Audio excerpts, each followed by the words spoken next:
Je te souhaite la bienvenue pour ce format aujourd'hui en podcast, pour changer un petit peu. Aujourd'hui, un sujet un petit peu qui m'a un petit peu chamboulé, je dois avouer, ce matin.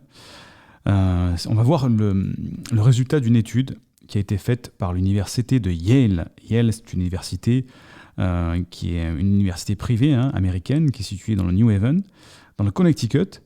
Et elle a sorti une étude sur les cas de surefficience mentale qui remet en cause beaucoup de choses, et c'est ce qu'on va voir aujourd'hui. Donc je vais essayer de vulgariser l'étude que j'ai sous les yeux. L'étude est quand même... Je vais synthétiser parce qu'il y a beaucoup de choses qui sont mises dedans, il y a tout le préambule, tout le protocole, etc. Et moi je vais te donner juste les conclusions. Donc c'est une étude qui a été faite sur plus de 8700 personnes dans les États-Unis. Donc ça concerne les États-Unis, mais bon, on peut extrapoler comme ça avec l'Europe.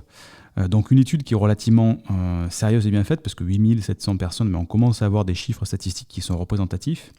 Et ce n'est pas 8700 personnes au hasard, ce sont 8700 personnes qui ont été détectées comme surdouées. Ils disent « gifted people » aux États-Unis dans cette étude-là.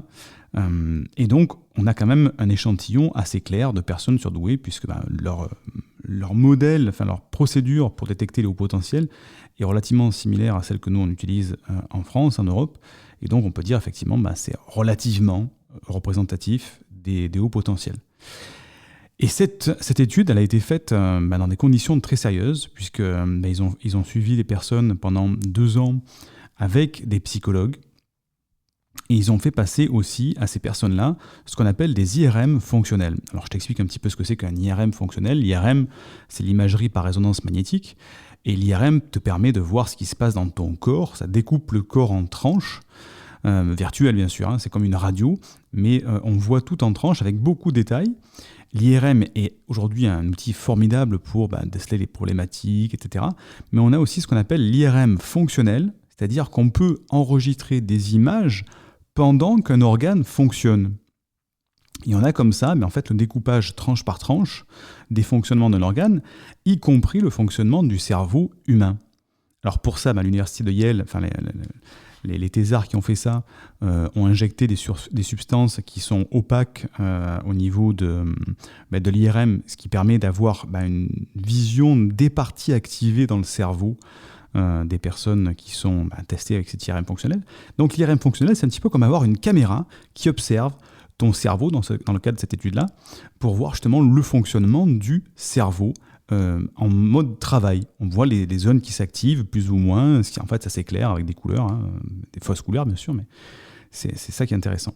Et donc cette étude, qui était sur plus de 8700 hauts potentiels, a fait aussi ce qu'on appelle une étude en aveugle, c'est-à-dire qu'ils ont pris aussi, dans le lot de ces personnes-là, qui étaient détectées au potentiel, il y avait des personnes tout à fait normales, random, qui ont aussi passé un test, mais les scientifiques qui ont qui ont fait cette étude-là, avec leur thésard, n'étaient pas au courant de qui était au potentiel, qui n'était pas, pour pas biaiser justement cette étude-là.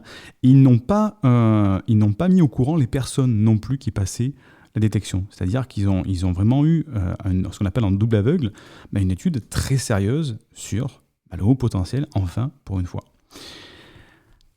Ce qui est un petit peu troublant, c'est que cette étude montre dans l'IRM fonctionnel que le cerveau ce qu'on appelle les surdoués, les hauts potentiels, et les cerveaux des normaux pensants, sont tout à fait identiques.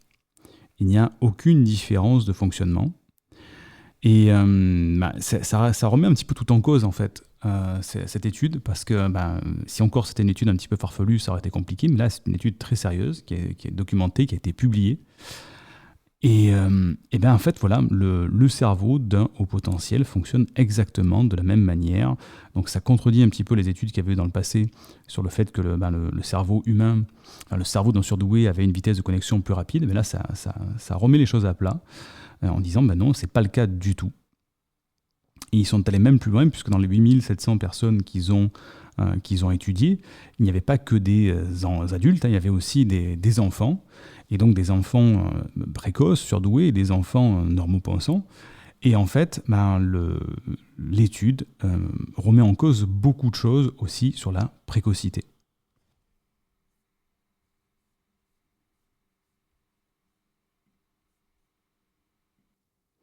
Et en fait, ils se sont rendus compte qu'il n'y avait pas d'origine génétique, il n'y avait pas d'origine comme on aurait pu l'imaginer jusqu'à maintenant. En fait, l'origine serait juste un facteur extérieur qui influerait sur comment on appelle ça, l'évolution du cerveau lorsque l'enfant grandit, en fait, la maturation du cerveau. Et donc, cette étude, elle a étudié, donc elle a fait, une fois qu'elle a eu ses conclusions, qu'elle s'est dit, mais en fait, non, il n'y a aucune différence, on ne comprend pas. Par contre, il y a certains moments, certaines personnes ont un test de haut potentiel qui diffère, donc la courbe diffère pour un certain groupe de personnes et pas sur un autre. Et donc, ils sont allés interroger puisqu'au niveau génétique, il n'y avait rien de différent, au niveau de l'IRM fonctionnel, il n'y avait rien de différent, jusqu'à un certain point. Et en remontant l'historique, ce qu'on appelle l'anamnèse de ces patients, de ces personnes, de ces cobayes, on va dire même, eh bien, ils se sont rendus compte de quelque chose d'assez incroyable.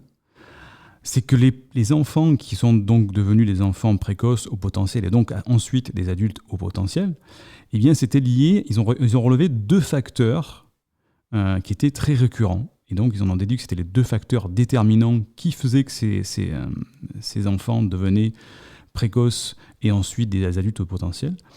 Eh bien, tout simplement parce qu'en fait, il y avait 2 éléments. Donc, le premier, c'était au niveau des bains, leurs bains, lorsque les parents les baignaient dans de l'eau chaude, trop chaude, enfin plus chaude que la moyenne. Des gens, des parents qui avaient peur d'avoir du froid, donc mettaient de l'eau assez chaude au niveau du bain.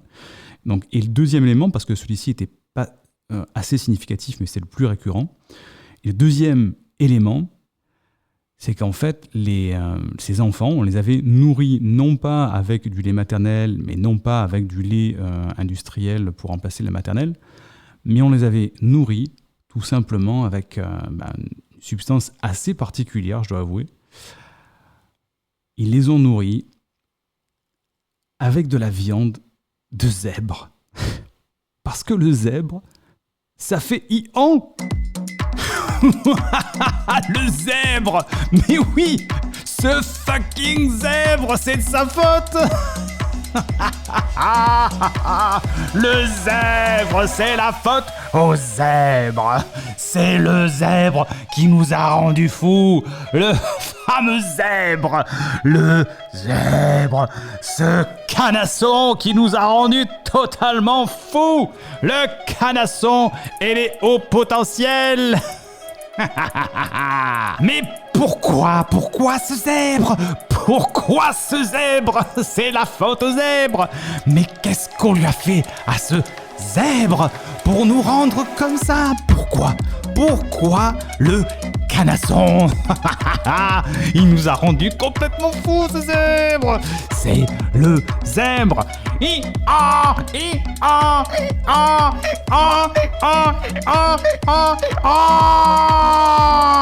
C'est le poisson d'avril, le poisson du zèbre, le zèbre aïkaï. Et je te souhaite un merveilleux poisson d'avril.